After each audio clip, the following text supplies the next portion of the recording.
Ketika mendengar kata thrift shop, pasti sudah tidak asing lagi, bukan? Karena belakangan ini, bisnis-bisnis thrift shop sudah menjamur dan dapat ditemui di mana saja.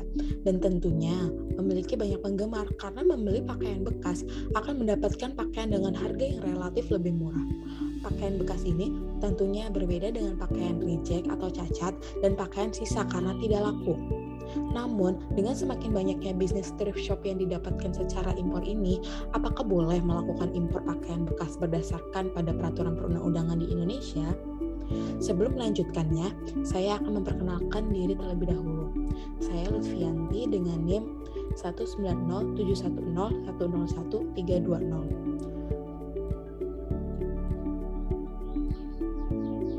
Berdasarkan peraturan perundang-undangan di Indonesia, impor pakaian bekas ini dilarang loh. Mengapa? Berdasarkan penelitian yang dilakukan oleh Kementerian Perdagangan yang melakukan uji terhadap 25 sampel pakaian bekas, hasil dari penelitian ini menunjukkan terdapat bakteri dan jamur yang dapat bertahan hidup di pakaian bekas tersebut. Dan bakteri dan jamur ini ditemukan dalam jumlah yang tinggi. Tentunya dengan adanya uji coba ini, maka Kementerian Perdagangan melarang adanya impor pakaian bekas karena tentunya dapat membahayakan kesehatan penggunanya. Sebelum melanjutkan bahasan hasil penelitian kali ini, saya akan memaparkan metode penelitian terlebih dahulu. Dalam penelitian kali ini, saya menggunakan metode penelitian yuridis normatif dengan pendekatan peraturan perundang-undangan atau yang dikenal juga dengan statute approach, yaitu dengan melakukan penelitian terhadap norma hukum yang berlaku dan pengkajian terhadap peraturan perundang-undangan yang berlaku dan yang berkaitan dengan hal-hal yang dibahas dalam penelitian ini. Sumber penelitian kali ini menggunakan data sekunder yang di dalamnya terdiri dari bahan hukum primer dan bahan hukum sekunder. Bahan hukum primer sendiri diartikan sebagai suatu bahan hukum yang bersifat autoritatif, yang artinya mempunyai otoritas yang terdiri dari peraturan perundang-undangan, catatan-catatan resmi atau risalah dalam pembuatan perundang-undangan.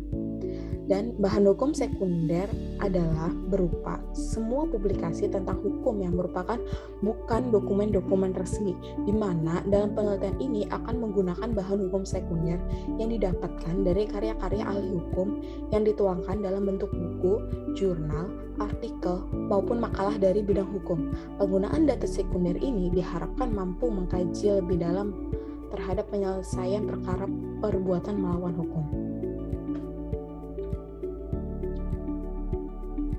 Terkait dengan dasar hukum kegiatan impor, terdapat dalam Undang-Undang Nomor 17 Tahun 2006 tentang perubahan dari Undang-Undang Nomor 10 Tahun 1995 tentang kepabeanan.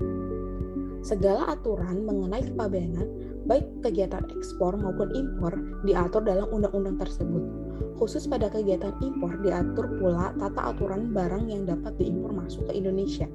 Pada pasal 46 angka 15 Undang-Undang Cipta Kerja mengatur bahwa barang yang dapat diimpor adalah barang dalam keadaan baru kecuali untuk barang-barang yang diatur lebih lanjut dalam peraturan perundang-undangan.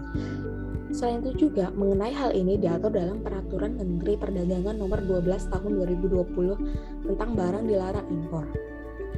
Peraturan ini menegaskan bahwa apabila suatu barang yang diimpor dapat membahayakan kesehatan manusia, maka barang tersebut termasuk dalam barang yang dilarang untuk diimpor. Mengapa pakaian bekas ini dilarang untuk diimpor?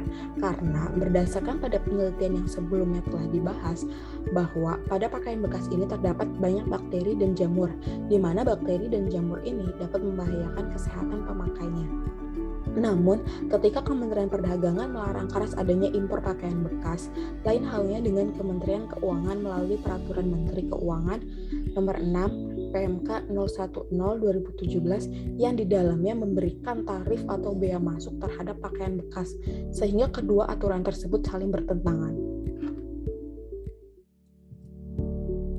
Untuk Untuk mencegah adanya impor pakaian bekas, selaku penegak hukum, khususnya pegawai bea dan cukai melakukan pengamatan dan patroli. Melaksanakan pengamatan. Kegiatan pengamatan merupakan salah satu tindakan pencegahan yang dapat dilakukan oleh penegak hukum terhadap tindakan pidana di bidang tindak pidana kepabeanan seperti penyelundupan. Patroli.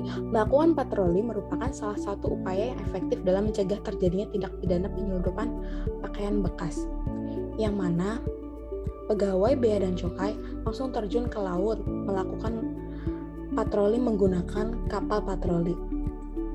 Dengan melakukan patroli seperti ini, pihak bea dan cukai dapat mengetahui dan menangani langsung apabila ada kapal-kapal yang mencurigakan masuk dan langsung melakukan tindakan terhadap kapal tersebut. Terhadap penyelundupan pakaian bekas impor, kegiatan yang bersifat represif dilakukan terhadap suatu perbuatan yang sudah terjadi dan merupakan upaya terakhir yang harus ditempuh apabila langkah-langkah melalui upaya preventif tidak berhasil, dan upaya represif adalah merupakan penindakan dan penegakan hukum terhadap ancaman atau sanksi terhadap penyelundupan pakaian bekas impor di dalam Undang-Undang Nomor 17 Tahun 2006 tentang perubahan terhadap Undang-Undang Nomor 10 Tahun 1995 tentang kepabeanan.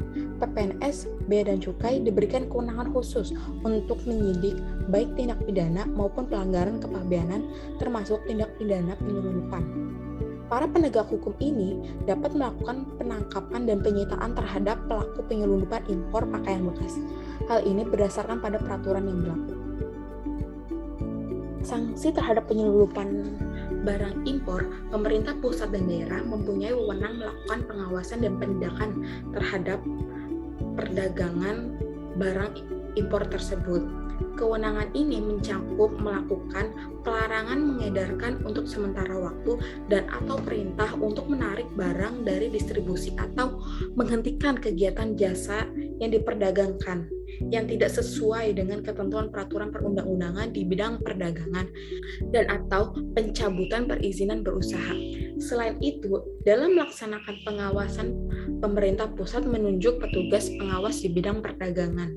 Apabila petugas pengawas menemukan dugaan pelanggaran perdagangan barang yang dilarang, maka petugas pengawas dapat merekomendasikan penarikan barang dari distribusi dan atau pemusnahan barang, merekomendasikan penghentian kegiatan usaha perdagangan, atau merekomendasikan pencabutan perizinan di bidang perdagangan.